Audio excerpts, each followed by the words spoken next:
Let's now turn to judicial matters. The trial of Nnamdi Kanu, leader of the indigenous people of Biafra, has resumed at the Federal High Court in Abuja. At the day's proceedings, the prosecution called its fourth witness, that's a DSS officer with the alias DDD. In his evidence in chief, he tells the court that Kanu allegedly smuggled in a radio transmitter hidden in home appliances. Mr. DDD tendered before the court a compact disc. The CD was played in court, and the content shows Mr. Kanu inspecting a shipping container which contains home appliances.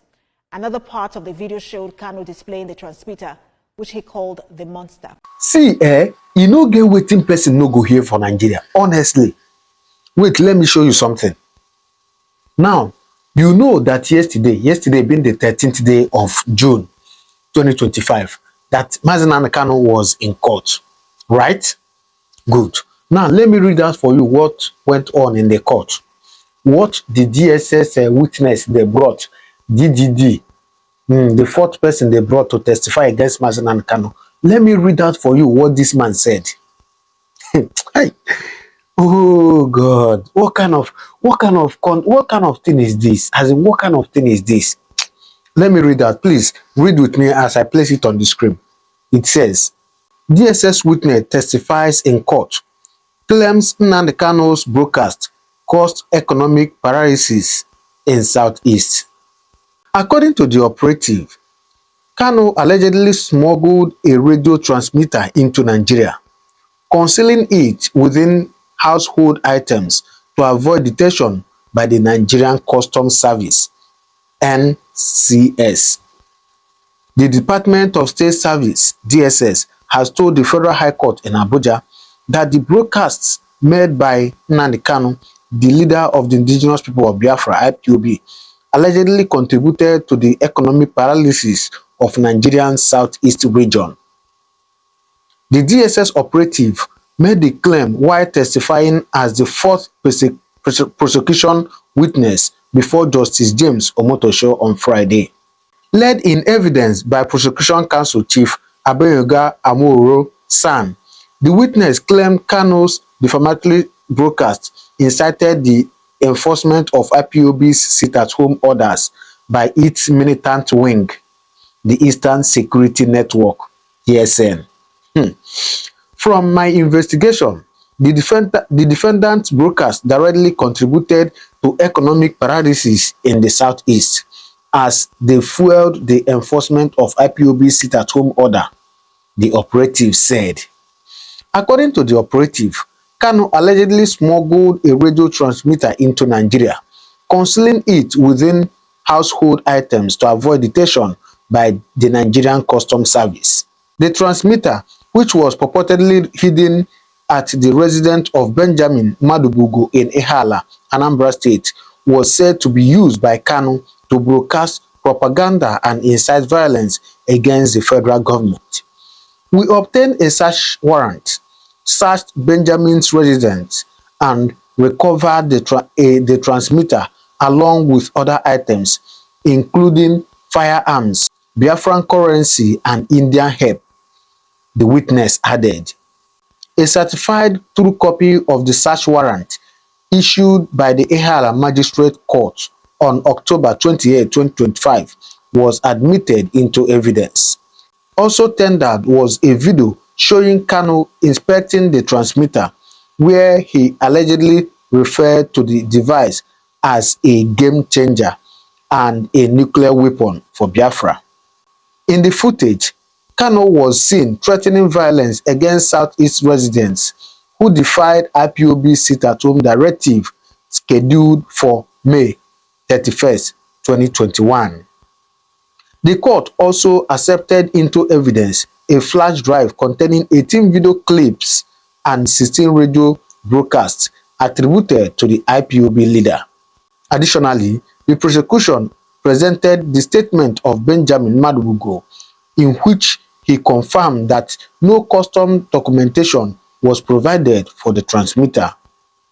In a controversial development, the court admitted a Vanguard newspaper publication where an alleged ESN member claimed that Kanu had ordered the collection of 2,000 human heads for burial, although only 30 were reportedly obtained. The defense, led by Dr. Onyechi Ikpeazu San, objected to the admissibility of the article, but it was admitted alongside a certificate of compliance. The prosecution also requested that the court inspect the container housing the transmitter and related evidence, currently held at the DSS facility in the Presidential Villa, Abuja. The application was granted without opposition. In his ruling, Justice Omotosho said the court would visit the DSS premises to examine the evidence personally, stressing that the court is duly bound to examine all evidence thoroughly in the pursuit of justice. The case was adjourned for continuation of trial following the approval of the physical inspection. So this is what happened in court yesterday. See, let me be honest with us. The more they prolong this, the more they allow these people to bring more evidences, the more we see more catastrophic, evidences or witnesses or people that come and say anything. Honestly, when will this end? We have had AAA, BBB, CCC, GDD. Now AAA has come and she's, in fact, this is, for me, this is not the way it should go. This is not the way it should go. Honestly speaking, look at what these people are saying. Like, look at what these people are saying. Nnamdi Kanu brought in a transmitter into Nigeria. Holy Jesus, holy Jesus. What a country. What a country indeed. Okay, look at where they said that Nnamdi Kanu, they obtained evidence. Nnamdi Kanu told one man to bring 200 head for ritual. And then the person said he was able to bring 30 head. Nnamdi Kanu Nkai. Onye ndu ai. What a laughable witness, I will say. What a laughable witness. Nigeria. See, if left for me, you see, all these things they are doing, if you allow me to say, I'm saying my opinion, they're just kind of, wasting time. They're just trying to, okay, let it be they're doing something. For me, I will still stand with what Sowore said, that this case is purely a political case and will be solved politically. Yes. In all these things they are doing, are you telling me that if the president say, oh yeah, release him, are you telling me that this justice will continue? Who judged the one Sunday Igboho was doing? Who judged it? Where did they judge it? Which witness AAA and BBB they brought?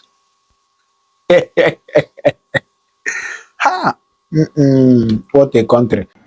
There's an Igbo problem in Nigeria. That's why they're holding Nnamdi Kanu. What's your take on for asking Nnamdi Kanu's for perpetual Biafra. detention? And then we are rehabilitating Boko Haram commanders. He said 220,000 of them have surrendered with foreign currency in their hand. And you have rehabilitated them. But one guy who says, we want justice, we don't want to stay in Nigeria, you are holding him perpetually using the judiciary or judicial, subterfuge to keep the trial. And everybody who knows what they are doing understand that it's not a judicial matter. So Nnamdi is essentially a political prisoner. He's a political hostage. Well, I'll call him not a political because he may not. Whomever is in power, except me, will keep him in jail. So do you think that Igbos generally are endangered species in Nigeria? Going back what you just pointed. The truth, that's the truth. Nigeria did not forgive Igbos since the end of the Civil War. What did they do? Because they challenged the real estate of the British called Nigeria. So, and they didn't forgive them since then.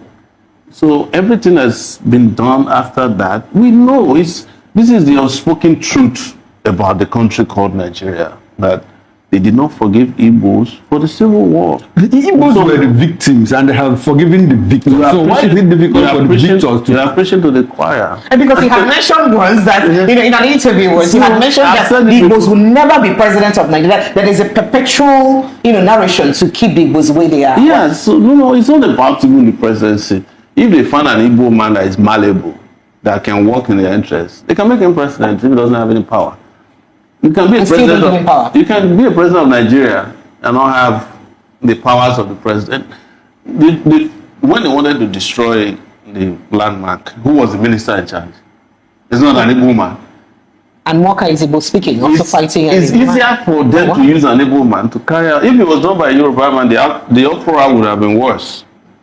But you find an Igbo minister of works to help you demolish Igbo businessman. You say, can't you see them? So it's easier that way. It's manipulation. It's how Nigeria manipulate people. But I'm not saying that if he was a Yoruba minister, he cannot demolish. They will do it too. It's easy. Anybody could have done it as long as there's an agreement to do it. Because beyond just ethnicity, there's also an elite conspiracy against Nigerian people. So an average poor person is endangered. But you are likely more endangered if you have committed a generational crime against the Nigerian real estate owned by being an Igbo man. Of course, that's the truth. That's why you were saying, oh, you are Yoruba man. If based on what I say, they even tell me I'm not Yoruba enough, but I'm of mixed heritage. There's a part of me that is Ijo. Okay. But we are the Ijo speaking Yorubas. We're Yoruba speaking Ijos in Ondo State. Okay. So they call us Ijo Apoy. Ilaje area. No, it's Ilaje. So we're next to Ilaje. Okay. But my great grandparents came from Yoruba side of things. But the stream that Shore is named after is in Ijebu waterside. Because that's how they came. So, but I don't speak to people based on ethnicity. I don't define myself based on my ethnic heritage, even though I do not deny it. But because it underlies our humanity to be assigned an ethnic position before you can be respected. Are you getting my point? Or before your views can carry on, so you have to be a Yoruba man, and then it was all. So we've had Rwanda. One of them. We've had Rwanda manage the same ethnic issue in their country with the Tutsi thing after years of genocide. Are you sure they managed it? Well, to a reasonable extent. Manage it through genocide. And Nigeria after also, genocide management. So this is what you should understand. Okay. Nigeria also managed the Igbo problem through genocide. 4 million Igbos. I was coming to that. Is that not genocide?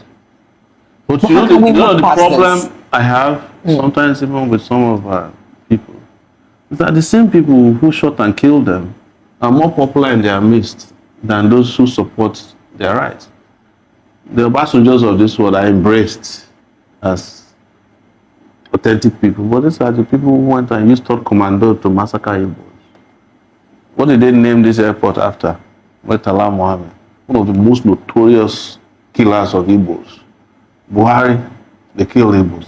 Danjuma, they kill Igbos. Gowon, they kill Igbos.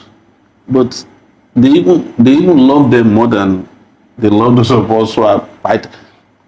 People challenge me that they hate me because I support Nnamdi Kanu, and I say so be it, because I know that I'm supporting justice, and I cannot support injustice because I want political favors from a country.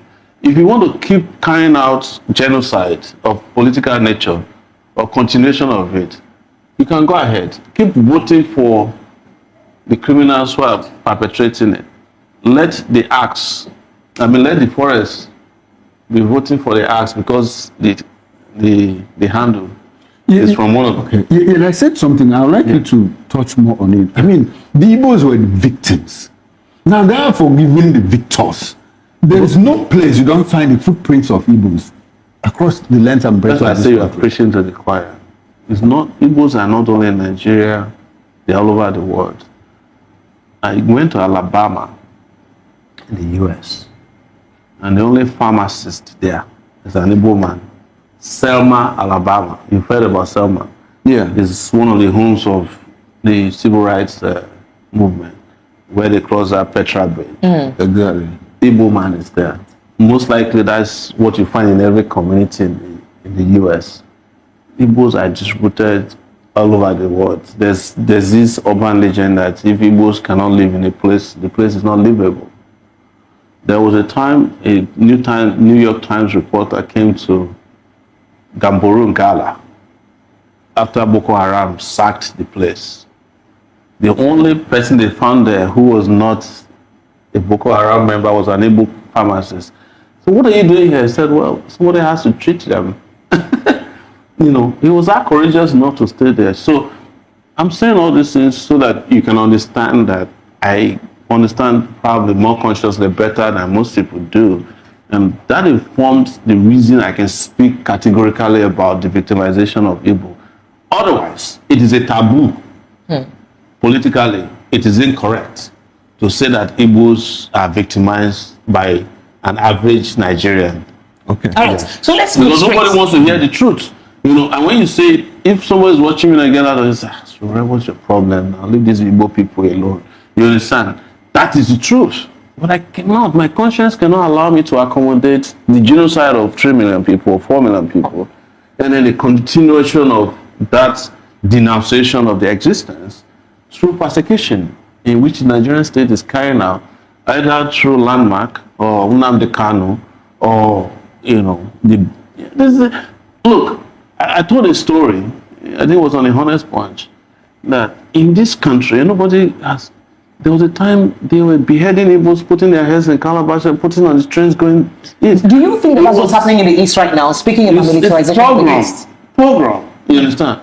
And that's why they're doing it. It's what they're doing. When we did August, what did we ask for? Demilitarization of the East and release of Nnamdi Kanu was one of our demands. But it was the most denounced demands, even by human rights people. They told us, no, don't include Kanu in your demands. Otherwise, we will not join you. Because Nigeria has been made to believe that a crime committed against Igbo doesn't fall under human rights abuse.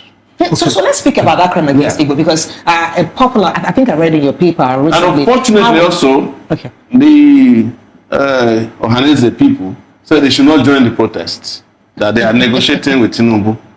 They even said that he will release him for Christmas gift, as if he's a Christmas goat. That's true. All right, so speaking about this militarization of the Southeast, recently I read in your platform, a popular media mogul, one of the media platform in Lagos State, was dehumanized in the Southeast. He was traveling through Anambra State to Asaba Airport, and he was accosted. He and about 3 DSS officials were accosted by military personnel who, you know, dehumanized them, told them to lie on the floor. In fact, told them they were going to shoot at them, told them that they were IPOB. Do you think there has been accusations that most of the people killed in the Southeast in the guise of IPOB are really not IPOB? Exactly. They were killed by military. Do you think that this is exactly what's happening? These guys are burning down villages, Nigerian army. They are burning down villages. Like, if you are 17 years old in the East, you carry any kind of hairstyle and you run into a military checkpoint, you are automatically targeted. It's profiling. Oh, wow. You understand? But go to Katsina. Listen to this before we end this broadcast. The governor in Katsina said a whole local government with tons of bandits have only 5 policemen in their area. They have only 1 vehicle, no military. But there are bandits all over the place. Why is it that banditry and terrorism in the north is treated with kid gloves, and people who are asking for what is recognized by the United Nations as self-governance, the request for self-governance, is treated as a crime against the state? But terrorism is not treated the same way in the East. I traveled in the northern part of Nigeria during the election in 2019 and also in 2023. You can drive all the way from some of the most, you know, bandits havens. Dangerous points. Dangerous points. And there will be no policeman or army on the way. Okay. But you cannot travel in the east today. Is 1 kilometer, 1 military battalion. Unfortunately, that is what it is. Before we leave, can I ask you a personal question? Go ahead. You have we have spoken a lot here, and you are more like a repetition of speaking truth to power. Oh, sure, already you fear for your life. It's too late. You know, my life had been taken several times to the point that all I'm dedicated to is living my life one day at a time. And the reason is this. When I was leaving the university, I did not know, I left the university at the age of 24, 25. I did not know that I would make it up to 30. So I used to say at that time that I was living on borrowed times. I'm 54 now. If I die today and an autopsy is performed on me, they will find the heart of a 90-year-old man inside my body, because it's been a lot. My heart has carried a lot of pain and anguish. But I've carried on, and as a result, I cannot be afraid of my shadows when people who didn't even do half of what I've done have died of preventable diseases, some malaria. So people like me are lucky. And if you look at the life expectancy of a Nigerian man, I think it's now 50 something, 56, 54. 56. So I've lived a few months above that. I'm going to be 55 in February. I've tried. You're not going anywhere yet. Well, before you go, before you start going where you want to go to, let's look at 2027. There's been lots of chess playing here and there against 2027, and then coalition of some people are already saying that there is no way anybody can beat Bola Ahmed Tinubu in any election, irrespective of his performance. No, if they don't come together. What do you think is the way forward? You can beat Tinubu in an election, but you cannot beat him in this election, and that's what they are planning. They are not going to have another election. Are you serious? Yes, they're not. How do you mean? Well, let's start from here. Who conducts the election? INEC. Go and find out how many federal electoral commissioners were appointed by Tinubu who are APC card-carrying members to replace the ones that are retired. Almost infinite. Did you know that Bola Tinubu appointed 11 Supreme Court justices since he came to power? These two bodies. So there is no hope in Nigeria will continue like this? Well, if you don't want to continue like this, make it very clear that we can't continue like this. And that has to happen now. But if you don't, you are going to continue worse than this in the next few months and years to come. Because they have already decided the next selection. That's a tough call. Yeah, but they may not. The only thing that I hope about is that they may not be as lucky as they did last time. Because I think people are tired too. Do you think they really are tired? Well, they're tired, but the question is, do they have the energy to push back? That's the question. But in terms of tiredness, you can see it's written all over the horizon. Nigerians are tired. Why do you think they lack the energy to push back if they're really tired? You see, Nigerians have, and I'm going to say something that will be controversial. Nigerians have a gene in their DNA called the happiness gene. It's called the happiness gene. And they are happy regardless of what they go through, what I call foolish happiness. Well, naturally, but there's nothing wrong with being happy. Yes, but how can you be happy when you should be sad? If you don't allow those emotions to run, side by side, then you cannot be upset enough to change your objective conditions. That's where we are. And it's a bad place to be. There are times to be happy, times to be sad, times to be angry. That's what humans are supposed to react to, depending on the circumstances they are faced with. So I think we've done enough. Thank you. Thank you so much. Oko, you have a message that you want to quickly, I don't know I if think I'm trying to fish it out, take that out. But if we can, that'll be it. Thank you so much. You know, All right. So you have seen it. Oh, please do well to drop your comment on the comment section what to think. All right.